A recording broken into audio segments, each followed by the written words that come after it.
Test coverage. Benefits of test coverage. Test coverage helps to monitor the quality of testing and assists testers to create tests that cover areas that are missing or not validated yet. With a more structured approach and aim at 100% requirement coverage and effective testing methods, you will not compromise on quality. The benefits of this feature are: identify code areas uncovered. Test coverage helps you unearth areas of a program that have not been covered by a set of test cases. It helps make your application more robust and error-free. Removes redundant test cases. Test coverage is especially useful in identifying and removing test cases that don't make as much sense in the current project. Your developers can report these cases to remove them and make the overall code lighter. Smoother testing cycles. You can prevent defect leakage using test coverage analysis.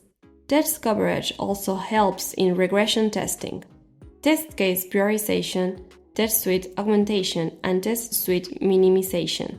All this leads to smoother yet efficient test cycles. Removes defects at early stages.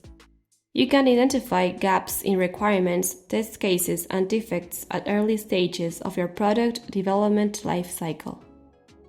It saves you from a lot of headaches later. Test coverage in GeneXus. Test coverage is defined as a technique which determines whether our test cases are actually covering the application code and how much code is exercised when we run those test cases. Agile methodologies indicate that 80% of the logic should be verified with unit tests, which are executed early in the development cycle and have low maintenance costs, as can be seen in the pyramid. By default, in the GeneXus IDE, this feature comes disabled. To use it, the first thing to do is to enable code coverage for your environment. To do this, set the Generate Code Coverage Information property in the application environment to Yes and reveal all the KB. On the Reveal All operation finishes, you will be able to visualize the coverage execution metric after each test execution. In the Check Balance for Transfer Unit Test execution, you can visualize the coverage percent in the Test Results panel. In the Output GeneXus panel, you will find the path of the coverage data file for this execution. Coverage information is always related to a particular execution.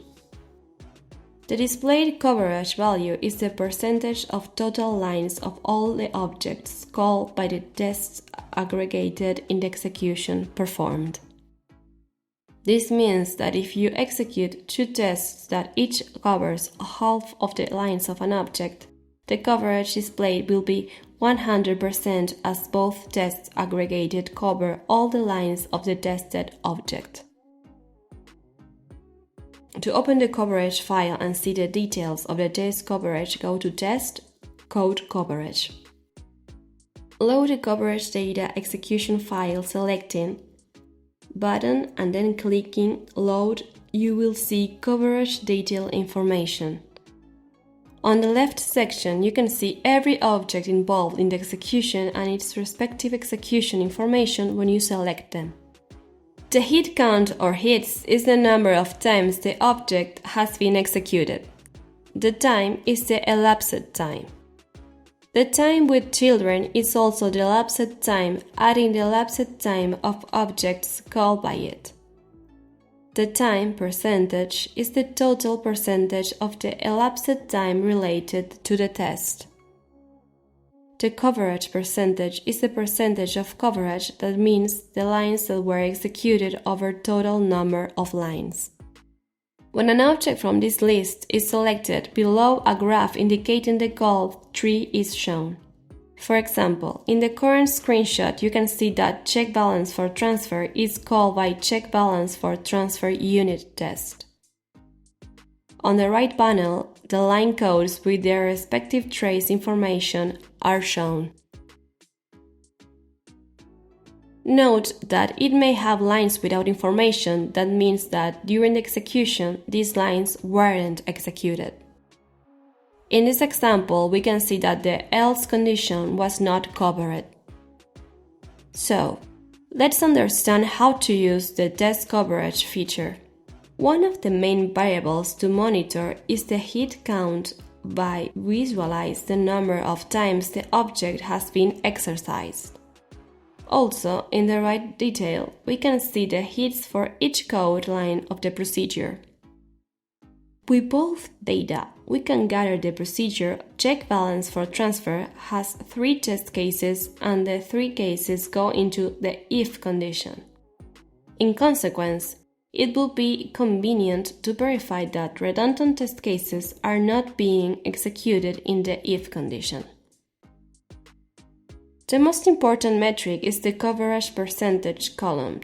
We can see that 75% of the procedure check balance for transfer was exercised.